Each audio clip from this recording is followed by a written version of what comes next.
So, our theme is commanded, and that reading was of the 10 Commandments. Of course, many people view the 10 Commandments as God's attempt to spoil all the fun of life. Thou shalt not, thou shalt not, thou shalt not. Of course, that's the only phrase that God knows, according to the caricature, isn't it? But I think that if we look carefully and if we take note of what this passage has to say to us, there is so much that is so positive for us to really get to grips with. Now, when I was young, no comments about that, please. I loved listening to Radio 4, or I can still even remember its previous name, but I'm not going to confess that. And I loved in particular, as a youngster, listening to these really, what I thought were really funny comedies. And one of the favourites was called The Navy Lark. I don't know if anybody remembers The Navy Lark. Well, I've recently discovered recordings online of The Navy Lark, and I've been listening to it again. Now, for those who've got no idea whatsoever what I'm talking about, The Navy Lark is a comedy that tells the story of the hapless crew of HMS Troutbridge. And one of the main characters in this series is called Chief Petty Officer Pertwee, who happened to be played by John Pertwee. And again, for those of a certain age, you may remember that John Pertwee was one of the Doctor Who's. Now, Chief Petty Officer Pertwee, his entire mission in life was how to get the most out of the system to line his own pockets and to come out on top, how to escape doing any work, and how to get out of following any orders.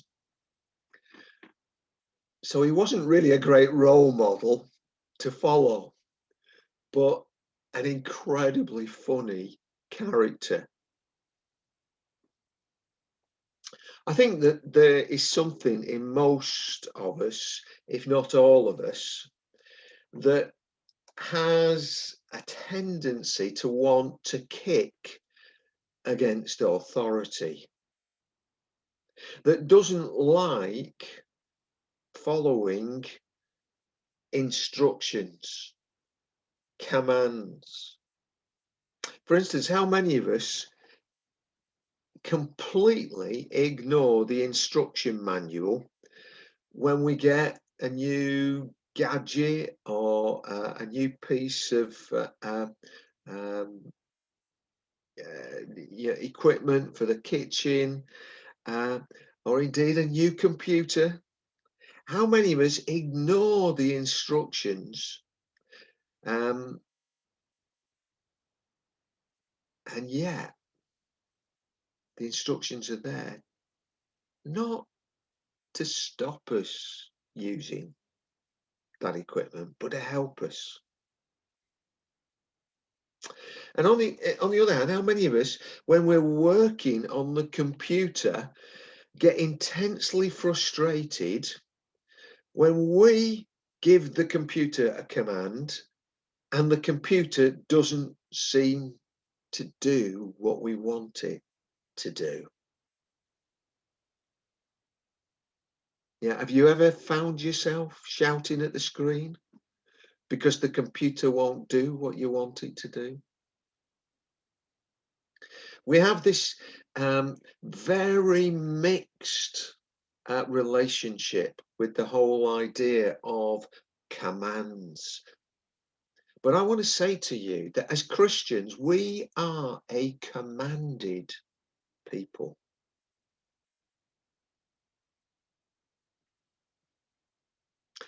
When it comes to life, I think that that tendency to forget that we're a commanded people comes into play.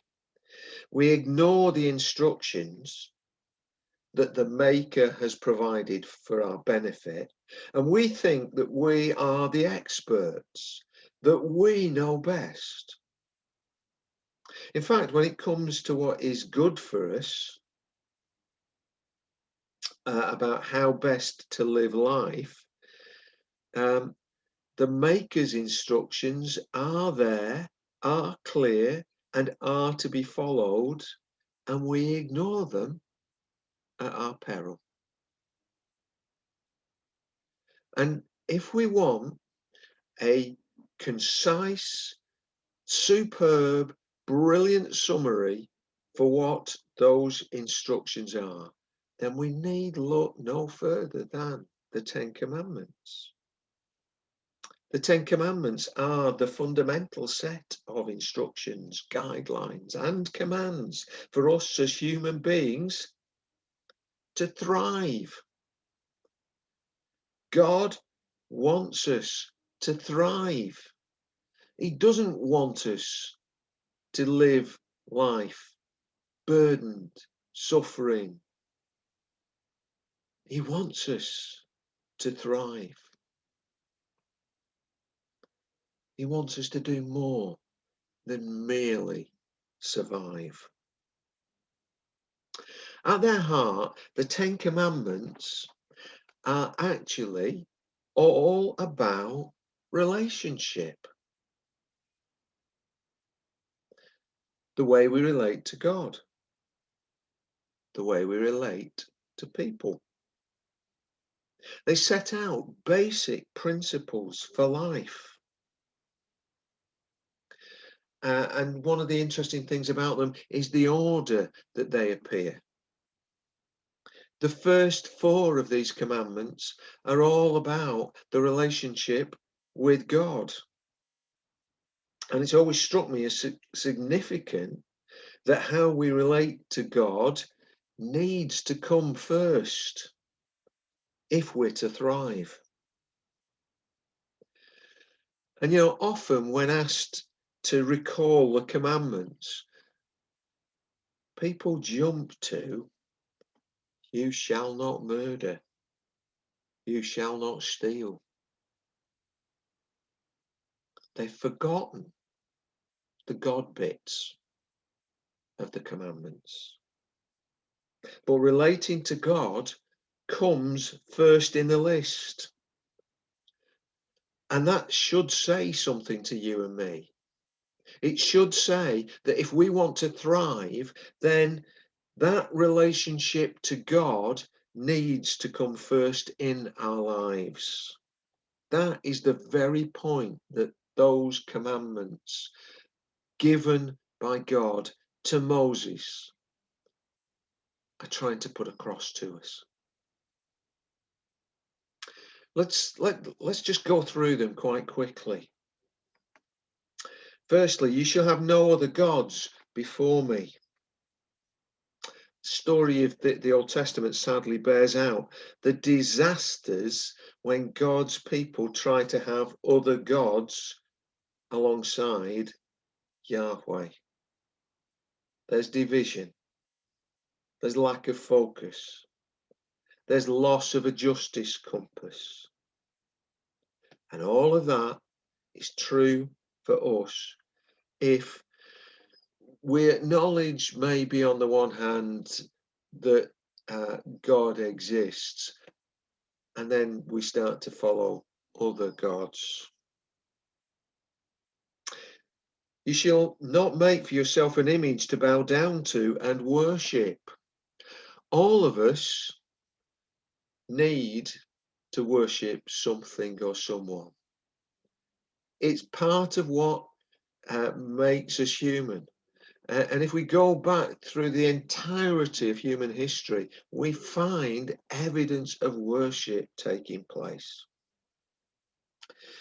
But the thing is that as human beings, we are good at fashioning things, making things, creating things that become idols.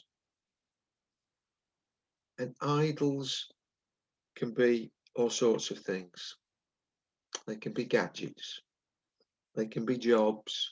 They can be leisure pursuits. They can be family. Time devoted to can easily slip into time worshipping. And when that happens, God is removed from his rightful first place in our lives. And once that happens, everything else goes out of kilter. Third, you shall not misuse the name of the Lord your God. You shall not misuse the name of the Lord your God. Respect. Jill was talking about the White Horse Project. One of the key things that was part of the environment that we created in the boiler house was respect. Respect for the young people, respect of the young people for one another, respect of the young people for the leaders and volunteers, respect for the environment itself. Respect, it is key. And this commandment is all about respect because, as I've already hinted, respect for God is the starting point of respect across the board.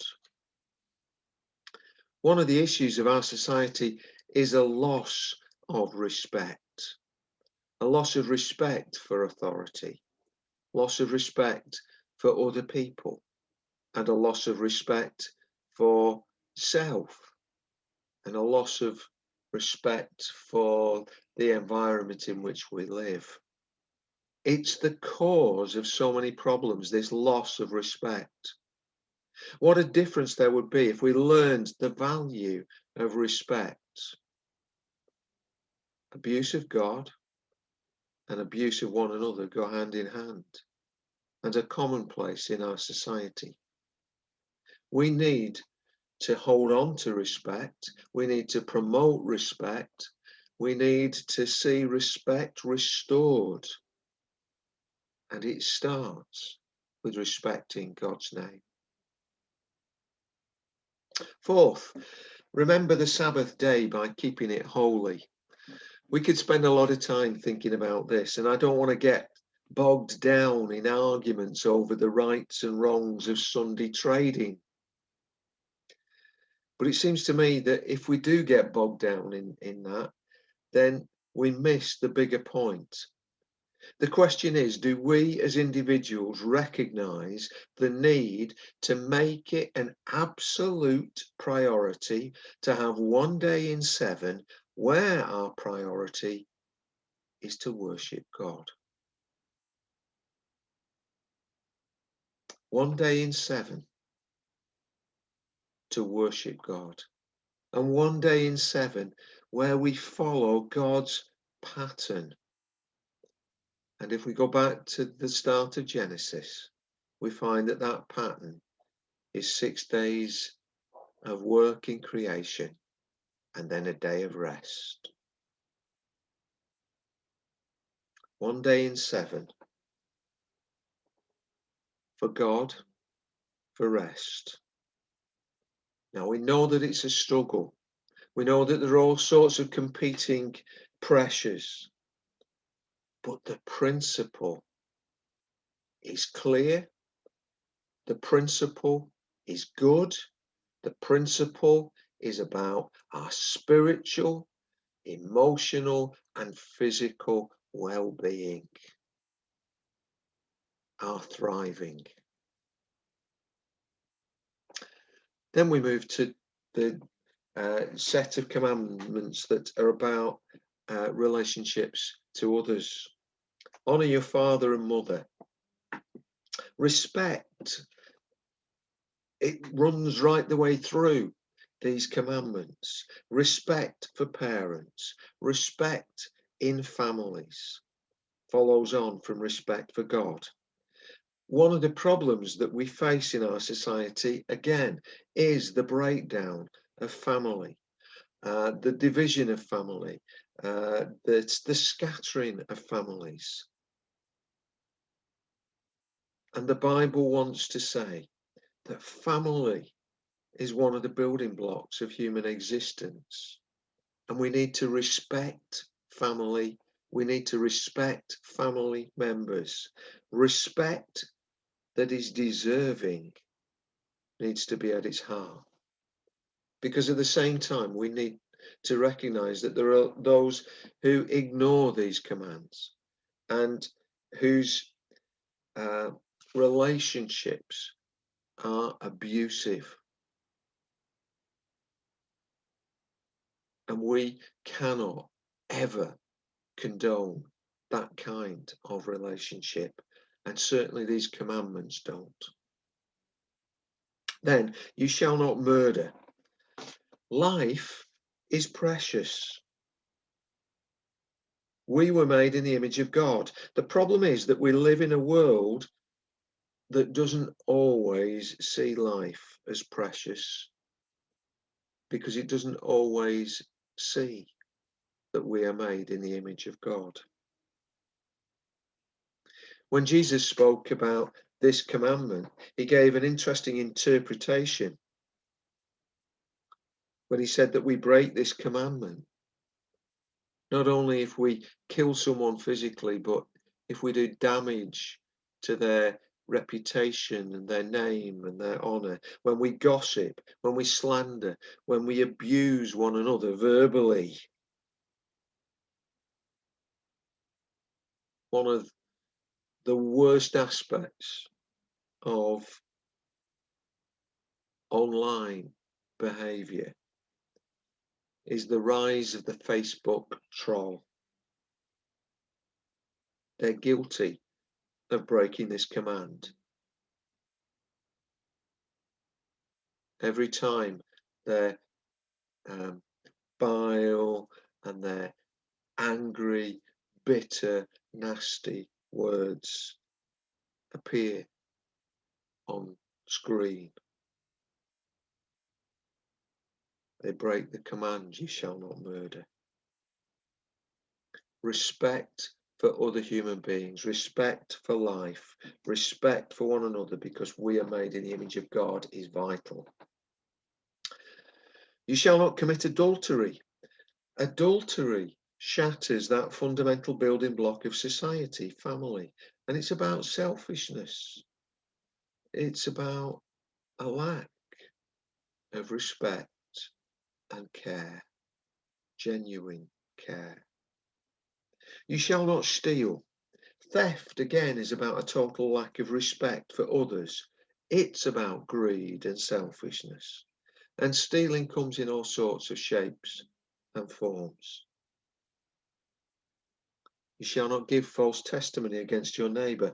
Again, lack of respect, loss of moral compass, failure to adhere to truth. False testimony breaks down trust and ensures that there are barriers and suspicions. It fractures community, the thing that we are meant to enjoy, therefore becomes impossible with false testimony. Therefore, truth at all times, acting, speaking with integrity, is essential. Lastly, you shall not covet. Wanting what is not ours is the starting point for all division and conflict and brokenness in our society. So you see, these commandments to us as a commanded people are not about spoiling fun. but about a framework to allow us to thrive. They are not negative, they are positive. We are a commanded people. We need to recognize that and accept it, because God sees the bigger picture. We need to listen to him. We need to embrace the commands for our well-being, and we need to obey the commands for the well-being of others.